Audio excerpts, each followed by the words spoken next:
Lines மீடியாவுக்கு நீங்கள் அளித்து வரும் ஆதரவுக்கு மிக்க நன்றி. தொடர்ந்து எங்களுடன் இணைந்திருங்கள். லைக் பண்ணுங்கள், சப்ஸ்கிரைப் பண்ணுங்கள், நண்பர்களுக்கு பகிருங்கள். நாம் இணைந்து பயணிப்போம். லைன்ஸ் மீடியா தமிழ் உறவுகளுக்கு வணக்கம். இன்றைய அரசியல் களம் நிகழ்ச்சிக்கு தங்களை அன்போடு வரவேற்கிறோம். நான் வணக்கண்ணா. வணக்கம் சின்ன. திமுகவை சேர்ந்த எம்பி திரு ராசா அவர்கள் ஏன் பொது தொகுதியில் உங்களால் ஏன் நிற்க முடியல, ஏன் உங்களுக்கு சீட்டு கொடுக்கல திமுக அப்படின்னு ஒரு தனியார் நிகழ்ச்சியில் கேட்டதில் ஒரு பெரிய பேசுபொருள் ஆயிடுச்சுன்னா அதுக்கு நிறைய காரணங்கள் சொன்னார். அவர் சொன்ன காரணங்கள் தான் நிறைய பேரை வேப்படைய செய்தது. அது நீங்களும் அதை பார்த்துருப்பீங்கன்னு அந்த நிகழ்ச்சி தொகுப்பாளிலேயே இது உண்மையா சார் அப்படின்னு கேட்டு அரங்கமே சிரிக்கிற அளவுக்கு ஆராசாவோட பதில் அவ்வளோ புல்லரிக்கக்கூடியதாக. நீங்கள் இப்படி கேட்டதுனால அது பொய்யாயிடாது. அதுவும் ஒரு பதில் அவர் சொல்லிட்டாரு. அதாவது சமூகம் எந்த லட்சத்தில் ஆராசா மாதிரியான ஆள்களுடைய பேச்சை பார்க்குறாங்க அப்படிங்கிறதுக்கு சாட்சி அங்கே சிரிப்பு தான். அவ்வளவும் புழுகல். இங்கேருந்து நீலகிரிக்கு போனது மூதாதையர்களாக இருந்தாங்க அப்படிங்கிற அதை மாற்றுறதுக்கு வைக்கிறதுக்கு அப்படிங்கிறதெல்லாம் எவ்வளோ ஏமாற்று. அதாவது முதல்ல ஒரு அடிமைக்கு அவன் அடிமை அப்படிங்கிறத புரிய வச்சு அவன் கிளர்ந்தல்வான் அப்படின்னு சொல்லுவாங்க. ஆனால் இங்கே இவ்வளோ அறிவு உள்ளவர் இந்த திராவிட கூட்டாரத்தில் இருக்கிற நபர்கள்லே ஆராசாவை புத்திசாலின்னு சொல்லுவாங்க. நிறைய புத்தக வாசிப்புள்ளவர், தர்க்க ரீதியாக பேசக்கூடியவர், நிறைய வரலாற்று தரவுகளோடு கருத்தியல் ரீதியாக பேசக்கூடியவர் அப்படின்னு. ஆனால் என்ன பிரயோஜனம்? அது திமுகவுடைய திராவிட சனாதனத்தின் அடிமை மனநிலையில் இருக்கும்போது தான் அடிமையாக இருக்கிறோம் அப்படிங்கிறது கூட அவரால் கேள்வி கேட்க முடியாத நிலையில் அவர் இருக்கார் அப்படிங்கிறது தான் அந்த பதிலுடைய சாட்சி. இப்போ நம்ம இதில் கேட்குறது என்னென்னா, கொஞ்சம் கூட கூச்சமே இல்லையா ஆராசா அவர்களே அப்படின்னு தான் கேட்கணும். இப்போது இந்த இடத்துல பொது தொகுதியில் நிற்க வைக்கணும் அப்படிங்கிற ஒரு கேள்வி எழுப்பப்படுது. இந்த பொது தொகுதியில் நிற்க வைக்கணும் அப்படின்னா ஆராசாவை நிற்க வைக்கணும் அப்படிங்கிறது சரி. இப்போ ஆராசா யாரோ ஒரு புதிதாக கட்சியில் சேர்ந்த ஒரு நபர்னா சரி, அவர் அறிமுகம் இல்லாதவருங்க, அவரை ஜெயிக்கிறதோ வெற்றி தோல்விங்கிறது குழப்பமாகும் அப்படின்னு ஒரு லாஜிக்காக ஒரு பாயிண்ட் வைக்கலாம். ஆனால் ஆராசா திமுகவுடைய முதன்மையான தலைவர்களில் ஒருவராக அவர் வச்சுருக்காங்க, இங்கேயே வச்சுருக்காங்க. அப்படிங்கும்போது அவரை வெற்றி பெற வைக்க வேண்டியது அந்த கட்சி தொண்டர்களுடைய கடமை. அதுதான் நம்ம பேசுகிற சமூக நீதிக்கான சாட்சி அப்படிங்கிறத நிரூபிக்க வேண்டிய பொறுப்பு யாருக்கு இருக்குது? திமுகவின் தலைமைக்கு இருக்குது, கட்சிக்கு இருக்குது. அப்போ அந்த கட்சி தானே அதை செய்யணும். ஆனால் அந்த கட்சி செய்கிறதுக்கான வாய்ப்பே ஆராசாவுக்கு உருவாக்கணும்ல. அது ஆராசாவும் விரும்பலை, கட்சியும் கொடுக்கல. இப்போ ஆராசா கிட்ட அந்த கேள்வி எனக்கு கொடுங்கங்கிற கேள்வி ஆராசா கேட்கணும்ல. கருணாநிதி காலத்தில் இங்கேருந்து அங்கே மாற்றினா அவர் இல்லை, என்னை இங்கே நிற்பேன், இதுதான் இந்த தொகுதி அப்படின்னு அவர் இங்கே பெரம்பலூரில் நின்றுக்கணும்ல. ஏன் அதை மாற்றின உடனே அங்கே நீலகிரிக்கு போக வேண்டிய சூழல் வருது? ஏன் ஆராசா மறுக்கலை? ஏன்னா இங்கே நிற்பேன், என்னை நிற்க வைங்க அப்படின்னு சொல்லணும்ல. கருணாநிதி அதுக்கு ஒரு பதில் சொன்னார்ல. இதெல்லாம் என்னது? இதுதான் திராவிடத்துடைய போலித்தனமான சாதி ஒழிப்பு, சமூக நீதி பார்வை எல்லாமே இதுதான். இல்லை, இதில் நிறைய பேர் ஒரு கேள்வி கேட்குறாங்க. ஆராசா ரிசர்வ்டு தொகுதியில் நிற்கிறாரு, தனி தொகுதியில் நிற்கிறாருன்னு சொல்கிறீங்களே, அவரை நீங்கள் பொது தொகுதியில் நிற்க வைக்கிறதுக்கான ஏன் நிற்க வைக்கணும்னு கேட்குறீங்களே. இதே பொது தொகுதியில் நிற்கிற யாரையா ஒருத்தரை தனி தொகுதியில் நிற்க வச்சு உங்களால் வெற்றி பெற வைக்க முடியுமா? அபத்தமாக இருக்குது. இது எப்படி இதாக இருக்குது? அந்த தொகுதியை எதுக்கு அப்படின்னா, அவர் எம்பிசியில் இருக்கிற யாரோ ஒருத்தர் பொது தொகுதியில் அவங்க நிற்கிறாங்க, அவங்களுக்கான ரெக்கரேஷன் அதில் தான் இருக்குது.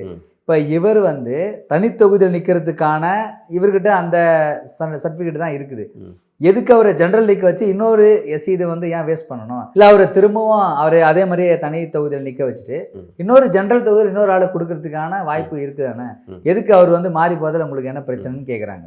இல்லை, அந்த சர்டிஃபிகேட் தானே இருக்குது, அவர் அதில் நிற்கட்டும். சரியானது தான். அதாவது என்னென்னா, இப்போ ஏன் அட்டவணை பிரிவினருக்கு அப்படின்னு ஒரு தனி அவங்களுக்குன்னு ஒதுக்கப்படணும் அப்படின்னா, இந்த பொது சமூகத்தில் பெரும்பான்மையாக இருக்கிற சாதி மனநிலை அவர்களை தேர்வு செய்யாது.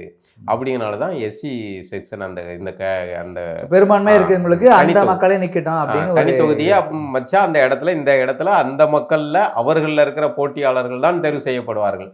அதிமுகவில் இருக்கிற ஒரு பறையரோ, இல்லை அதிமுகவில் இருக்கிற ஒரு தேவேந்திரோ, இல்லை திமுகவில் இருக்கிற ஒரு தேவேந்திரோ, திமுகவில் இருக்கிற பறையரோ இவர்களுக்குள்ள போட்டி நடக்கும். அல்லது அருந்ததியரோ, இப்படி தான் இவர்களுக்குள்ள போட்டி நடக்கும். அவர்கள் யாரோ ஒருத்தவங்க தேர்வு செய்யப்படுவாங்க. இதுதான் நடக்கும் அப்படிங்கிற நிலை வரும். அப்போ பிற பிரிவில் இருக்கிற மக்கள் இவர்களுக்கு ஓட்டு போட்டாக வேண்டிய நிலை வரும்.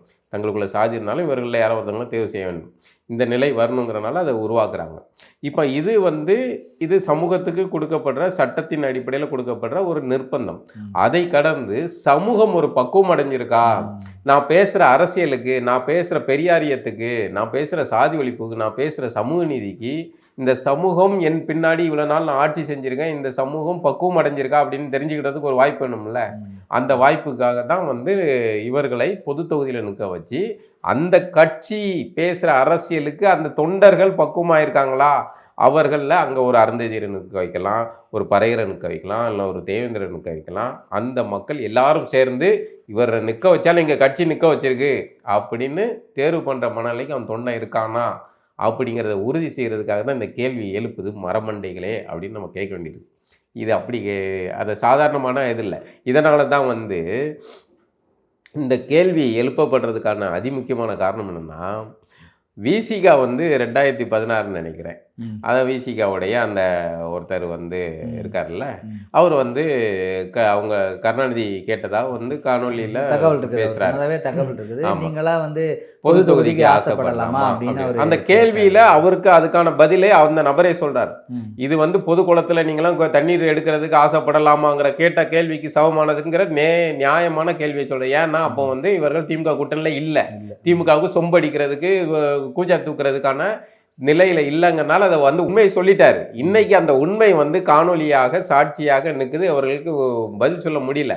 இதே ஏதாவது எழுத்துல அதை பத்திரிகையாளர் தவறாக எழுதிட்டாருன்னு கடந்து போயிடலாம். இது சொந்த குரல், தங்களுடைய குரல், அதனால வாயை திறக்க முடியல. விசிகா முழுங்கிட்டு இருக்கு. அது சொல்லிட்டோம். அது கருணாநிதி அடிப்படையில் அன்னைக்கு சொல்ல வேண்டிய வாய்ப்பு இருந்து சொல்ல வேண்டிய கடமை இருந்து சொல்லிருக்கோம். ஆமா, இன்னைக்கு அப்படி இல்லை அப்படின்னு சொல்றாங்க. இன்னைக்கு அதை மாற்றணும்ல. இன்னைக்கு விசிகாவுக்கு இடம் ஒதுக்கப்பட்டால் அவர்களுக்கு பொது தொகுதி ஒதுக்கப்பட வேண்டும். அவர்களை பொது தொகுதியில் கூட்டணி கட்சியினருக்கு நிறுத்த வைக்க வேண்டும். அதுதான் திராவிட மாடல் பேசுகிற சமூக நீதிக்கு சாட்சி. அப்படி இல்லை அப்படின்னா சீமான் கிட்ட பாடம் எடுத்துகிட்டு போக சொல்லுங்க. சீமான் சாதி வெறி நிறைந்த களத்தில் அங்கே எல்லா தரப்பினரும், குறிப்பாக இவர்கள் பறையர்களோ இல்லை தேவேந்தர்களோ தவிர்த்துட்டு பல வெளிச்சத்துக்கு வராத பல சமூக பிரிவுகள்லாம் இருக்குது. நிறைய பிரிவுகள் இருக்காங்க. அந்த பிரிவினரை எல்லாம் நிறுத்தி அவர்களை பொதுவாக எல்லாரும் தன்னுடைய கட்சி தொண்டர்கள் அனைவரையும் இவன் நாம் தமிழர் வேட்பாளர் அப்படின்னு சீமான் நிறுத்தி இருக்கிறான். இந்த இடத்துல நீ அவரை தேர்வு பண்ணும் அப்படிங்கிற நிலைக்கு அனைத்து சாதியை சேர்ந்த தம்பிமார்கள் தங்கைமார்களையும் ஓட்டு போட வைக்கிறதுக்கான நிலையை சீமான் உருவாக்குறாருல்ல. இது எப்படி நடக்குது அப்படிங்கிறத கற்றுக்கங்க. இதை ஜெயலலிதா கூட செஞ்சுருக்காங்க. ஆனால் நீங்கள் பெரியாரியம் பேசுகிற நீங்கள் அதை செய்கிறது எங்கேயாவது கடமைக்கு செய்கிறது இல்லை. அதை தொடர் பயணமாக முன்னெடுத்திருக்கணும். அதை செய்யலை, திமுக செய்யலை. அவங்க கிட்ட மக்கள் அப்படி தான் இருக்கிறாங்க. மக்கள் அப்படி தான் இருக்காங்கன்னா மக்களை மாற்ற வேண்டியது தானே. மாற்றுறது தானே நீங்கள் வந்திருக்கீங்க அரசியல். இது என்னன்னா அதான் ஆரியத்துக்கிட்ட இருந்து அதிகாரத்தை வாங்கி இடைநிலையில் இருக்கிற சாதி வெறியர்கள்கிட்ட கொடுத்து அதிகாரத்தை பாதுகாக்கிறதுக்காக பெரியார் வேலை பார்த்த அந்த வேலை செயல் திட்டம் தான். அவன் எல்லா இடத்துலையும் பிராமணன் தான் இதில் உட்காந்துருக்கான், நம்மகிட்ட நிலவலம் இருக்குது, நானும் நம்மகிட்ட அதிகாரம் இல்லை, நேற்று வரைக்கும் நம்மகிட்ட கையை கட்டிக்கிட்டு கணக்கு எழுதிக்கிட்டு இருந்தவன் இன்னைக்கு நம்மளுக்கு வெள்ளக்காரன் கூட சேர்ந்து ஆர்டர் போட்டான் அப்படிங்கிற ராமசாமியாருடைய வைத்தறிச்சல் தான் இந்த நீதி கட்சி இந்த இந்த வெங்காயம் இதெல்லாமே உருவானதுக்கு காரணம். வேற சமூகத்தின் சாதியை ஒழிக்கிறதுக்கான இந்த இதில் அப்படி அதில் உண்மையாக நேர்மையாக இதை சுத்தியோடு இருந்திருந்தால் தமிழ்நாட்டில் சாதி ஒழிப்பு நடந்திருக்கும். ஆனால் அப்படி ஒன்று நடக்கலை. மாறாக இவர்கள் வந்த பிறகு, குறிப்பாக கருணாநிதி அதை என்ன சொல்லுவாங்கள்ல, கரையாம்புத்துக்குள்ளே கருணாகம் நுழைந்த மாதிரி திமுகவை கருணாநிதி கைப்பற்றிய பின்னாடி அது முழுக்க ஒருவேளை அண்ணா இருந்திருந்தா கூட இது மாதிரி நடந்திருக்கலாம்னு என்னவோ தெரியாது. அந்த மனுஷன் கொஞ்சம் நேரம் தான் இருந்தார். ஆமாம். ஆனால் இவர்கள் வந்த பிறகு சாதி இங்கே மிக கூர்மையாக கூர்த்திட்டப்பட்டு ஒவ்வொரு இடத்துலையும் சாதி தான் தேர்தல் களத்தை முடிவு செய்கிற நிலைக்கு கருணாநிதி தான் கொண்டு வந்தார். அதை மறுக்கவே முடியாது. நீங்கள் கருணாநிதி இதை சுற்றியோட ஆய்வு செஞ்சு பார்த்தீங்கன்னா, உன் தொகுதியில் எவ்வளோ வரியாக இருக்கான் அவன் ஜாதிக்காரன் அப்படிங்கிற கேட்குறது தான் கேள்வி. அப்படி பார்த்து தேர்வு பண்ணி தான் நம்ம தொகுதியில் நம்ம கட்சிக்காரன் எவ்வளோ பேர் இருக்கான்னு கேட்குறது வேற, உங்கள் தொகுதியில் உன் ஜாதிக்காரன் எவ்வளோ பேர் இருக்கான்னு கேட்குறது வேற கேள்வி. ரெண்டுக்கு வித்தியாசம் இருக்குது. ஆனால் இப்படி சாதியை பார்த்து அந்த வேட்பாளருக்கான இடத்தை ஒதுக்கி சாதி சூழல் எல்லாமே தேர்தல் அரசியலோட கொம்பு சீவி விடப்பட்டு ஒவ்வொரு பிரிவுக்குள்ளேயுமே சாதி முரண்களை உருவாக்குறதுக்கான வாய்ப்புகளை உருவாக்கி அதில் குளிர் காய்ந்தவர் கருணாநிதி அவர்கள். அதில் ஆராசா முக்கியமான பலியாடு. ஆராசா வந்து புத்திசாலியாக இருக்கலாம், ஆனால் ஆராசாவை எதற்கு பயன்படுத்துகிறார் என்றால் அட்டவணை பிரிவினருக்கான ஏதாவது பிரச்சனைகள் மேலோங்கி வரும்போது அதை மடைமாற்றுவதற்கான நபராக தங்கள் கட்சியில் இருக்கிற ஒரு ஒரு அடிமையாகத்தான் ஆராசாவை பயன்படுத்துகிறாங்க. அப்படி தான் இன்னை வரைக்கும் அந்த நிலைமை அப்படியே இருக்குன்னா ஆராசாவுக்கு கூச்சம் வரணும், வெக்கப்படணும். இந்த அதிகார நாற்காலில் உட்காந்துக்கிட்டு இது பண்ணுறதுக்கு வெக்கப்படணும் ஆராசா. இதே ஆராசா வந்து இந்த வேங்க வயல் பிரச்சனையில் திருமாவளவன் போன்ற எந்த ஒரு சாதி தலைவர்களும் வந்து இதை கேட்டு இருந்தாலும் அப்படின்னு சொல்லி திருமாவளவனே சாதி தலைவராக ஆராசாவே ஒப்புக்கொண்டார் அப்படின்னு ஒரு பேசு பொருளாச்சு. அதனையொட்டி இன்னொன்று ஒன்று சொன்னார், அந்த வேங்க வயல் பிரச்சனையில் யார் தப்பு செஞ்சாங்க அப்படின்றத இன்றைக்கி வரையும் கண்டுபிடிக்கவே முடியல. யார் பண்ணாங்க நீங்கள் யாரையா சொல்லுங்கள், நாங்கள் போய் கேட்குறோம். விக்டிமை சொல்லுங்கள், யார் அந்த தவறை ஏற்படுத்தினவன் யாருன்னு சொல்லுங்கள், நாங்கள் வந்து அதை விசாரணை ஆரம்பிக்கிறோம். நான் யாரை விசாரணை பண்ணுறதுன்னு தெரிலன்னு எம்பியே சொல்கிறாரு. அது வந்து அதாவது அதான் வந்து நம்ம எவ்வளோ கேவலமாக மாறிட்டீங்க அப்படிங்கிறத தான் வந்து ஆராசாவுக்கு நினைவுபடுத்த வேண்டியிருக்கு. ஒன்று, திருமாவளவன் அவர்களை சாதி தலைவராக அடையாளப்படுத்தியது. திருமாவளவனே அந்த முத்திரையிலிருந்து விடுபடுறதுக்காக தான் விசிகாவை பொது இதாக மாற்றுறதுக்காக எல்லா சாதியினரையும் சேர்த்து வச்சுட்டு எல்லா மதத்தவரையும் சேர்த்து வச்சுக்கிட்டு அது ஒரு பொதுவான கட்சியாக மாற்றுறதுக்காக தான் அவர் பொது தொகுதி யார் கேட்குறாருன்னா அந்த கட்சியில் இருக்கிற பிற பிரிவினருக்காக பொது தொகுதியை கேட்குறாரு, அதில் நிற்க வச்சு இது பண்ணுறதுக்காக. ஆனால் அந்த திருமாவளவனை நீங்கள் சாதி தலைவராக மாற்றுறதுக்கு நீங்கள் இன்னும் ஒரு கட்சி தலைவர் நீங்கள் அப்படி தான் பார்க்குறீங்க. ஆமாம், நீங்களே அதே ஒரே பிரிவை சேர்ந்தவர்கள் நீங்களே அவரை வந்து அப்படி சொல்லும்போது மற்றவர்கள் சொல்கிறதுக்கான காரணங்கள் உறுதியாகுது. சரி தானே? அப்போ இந்த வார்த்தையை இதை வந்து இவர் சொல்லக்கூடாது. அதை நீங்கள் மாறாக வந்து நீங்கள் தான் கேள்வி எழுப்பியிருக்கணும். அந்த விஷயத்தை நீங்கள் கேள்வி எழுப்ப வேண்டிய விஷயம். எதுக்கு வந்து அட்டவணை பிரிவினருக்குன்னு தனி தொகுதி கொடுக்கணும்? அந்த மக்களுடைய பிரச்சனையை மற்ற எம்எல்ஏக்கள் அல்லது சட்டமன்ற உறுப்பினர்கள் அல்லது பாராளுமன்ற உறுப்பினர்கள் வந்து கேட்க மாட்டான். அவர்களுடைய பிரதிநிதிகளாக அவர்களுடைய பிரச்சனையை பேசுவாங்க அப்படிங்கிறதுக்காக தான் அவர்களுக்கு தனி தொகுதிகள் ஒதுக்கப்பட்டு அதிலிருந்து பிரதிநிதிகள் தேர்வு செய்யப்பட்டாங்க. ஆனால் அந்த மங்குனிகள் போய் உட்காந்துக்கிட்டு அந்த கட்சியின் அடிமைகளாக உட்கார்ந்து இருக்காங்க. அப்படிங்கும்போது என்ன பிரயோஜனம்? அந்த மக்களுக்கு இதால் ஏதாவது பிரயோஜனம் இருக்கா? அதில் ஒரு நபராக தான் ஆராசா இருக்கார். இப்போ வேங்கவேல் பிரச்சனையில் ஆராசம் ஏன் திருமாவளவன் கேட்கணும்? திருமாவளவன் கேட்க வேண்டியதுங்கிறது ஒன்று இருக்குது. ஆனால் திருமாவளவன் மட்டும் தான் கேட்கணுமா? எல்லாரும் தான் கேட்கலாம். ஏன் எடப்பாடி கூட கேட்கலாம், எல்லாருமே தான் கேட்கலாம், எல்லாரும் கேட்கணும். ஆனால் கூடுதல் பொறுப்பு திருமாவுக்கும் இருக்குது, ஆராசாவுக்கும் இருக்குது, திமுகவில் இருக்குது, ஆராசாவுக்கும் இருக்குது. ஆனால் யார் பண்ணாங்கன்னு சொல்லுங்கள், நான் கேட்குறேன். இல்லை, அது வெக்கமா இல்லை? யார் பண்ணான்னு கண்டுபிடிக்கிறதுக்கு தான் உங்கள் ஸ்டாலினுடைய போலீஸ் இருக்குது. அதுக்கு தானே அவர் போலீஸ் மந்திரியாக இருக்கார், முதலமைச்சர். அந்த காவல்துறை என்ன லட்சணத்தில் நடந்ததுன்னா தங்களுக்கு குற்றவாளி யாருன்னு தெரிஞ்சிருக்கலாம், காவல்துறைக்கு தெரியாதுன்னு நான் நம்பலை, தெரிஞ்சிருக்கலாம். ஆனால் அந்த பிரச்சனையை மடைமாத்துறது கடைசியில் வந்து அந்த ஊர் மக்களே, பாதிக்கப்பட்ட மக்களே ஒரு பெரிய ஃப்ளெக்ஸ் வச்சாங்க, வடிவேலுக்குள்ள மருதமலை இது ஃப்ளெக்ஸ் ஒன்று போட்டோ வச்சாங்க. அதில் அந்த காவல்துறை இன்னும் வெறியாயிடுச்சு. எங்களையாடா கிண்டல் பண்ணுறீங்க அப்படின்னு பார்த்து கடைசியில் பாதிக்கப்பட்ட மக்களையே வந்து பலியாட ஆக்கி அவர்கள் குடிக்கிற தண்ணியில் மலம் கலந்தார்கள்ங்கிற கேவலமான குற்றச்சாட்டை யூபியில் ஆளக்கூடிய சங்கிகள் கூட செய்ய தயங்கக்கூடிய குற்றச்சாட்டை சமூக நீதி சாதி ஒழிப்பு பெரியாரியன் பேசுகிற இந்த தருதலைங்க வந்து செஞ்சாங்க. அந்த தன்னுடைய உறவினர்கிட்ட பேசுகிற உரையாடலில் வந்து என்ன இது பண்ணாலும் கூட ஒத்துக்காதன்னு சொல்ல வார்த்தையை கிளிப்பிங்ஸை அதில் கட் பண்ணி ஒத்துக்காதுங்கிறத மட்டும் கட் பண்ணி அதை உருவாக்குறாங்க. ஒரு நிலையை உருவாக்குறது, தங்களுக்கு சாதகமான சூழலை உருவாக்குறது. எல்லாருமே அப்படி தான் பண்ணுவாங்களா? ஒருத்தனை பழி வாங்குறதுக்கு அவங்க குடிக்கிற தண்ணியில் மலம் கலப்பாங்க. ஆனால் இன்னொருத்தரை பழி வாங்குறதுக்கு தாங்க குடிக்கிற தண்ணியில் எவனா மலம் கலப்பானா? அண்ணா அறிவாலயத்தில் அப்படி மலம் கலந்து குளிப்பீங்களா? பாஜகவை பழி வாங்குறதுக்கு அண்ணா அறிவாலயத்தில் மலம் கலந்து குடிப்பீங்களா சார்? ஆராசா குடிப்பாரா? அப்போ அந்த மக்களையே நீங்கள் பலியாடுகளாக மாற்றுறீங்க அப்படின்னா ஆராசாவுக்கு கோபம் வந்திருக்கணும். அந்த மக்களின் பிரதிநிதியாக தான் அந்த நாற்காலில் போய் உட்காந்துருக்கீங்க. நீங்கள் அந்த மக்களுக்கு ஒரு பிரச்சனை, அவங்களுக்காக கேள்வி கேட்குறது துப்பு இல்லைன்னா அந்த நாற்காலி எதுக்கு அப்படின்னு ரோசம் வந்திருக்கணும். அது உண்மையான தர்க்க ரீதியாக அரசியல் ரீதியாக உணர்ந்திருந்தவர்கள் கோவம் வந்திருக்கணும். திமுக தலைமையை கேள்வி கேட்டிருக்கணும், திமுக போலீஸை கேள்வி கேட்கணும். மாறா வந்து நீங்கள் திருமாவளவனை சாதி தலைவர்னு பேசுகிறதும் யார் செஞ்சான்னு கண்டுபிடிச்சி சொல்கிறதுக்கும் அதுக்காக நீங்கள் இருக்கீங்க.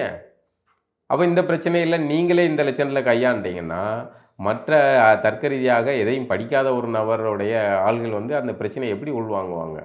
அப்போ ஒரு பிரயோஜனம் இல்லை. இந்த விஷயத்தில் ஆராசா அவர்களுடைய நிலைப்பாடு வந்து இருக்கிற வரைக்கும் திராவிட சனாதனத்துக்கு சொம்பு தூக்கிட்டு சாமரம் வீசிட்டு அப்படியே வாழ்ந்துட்டு போய் சேரணும் அப்படிங்கிற நிலை தான் அவருடைய வாழ்க்கை நிலை.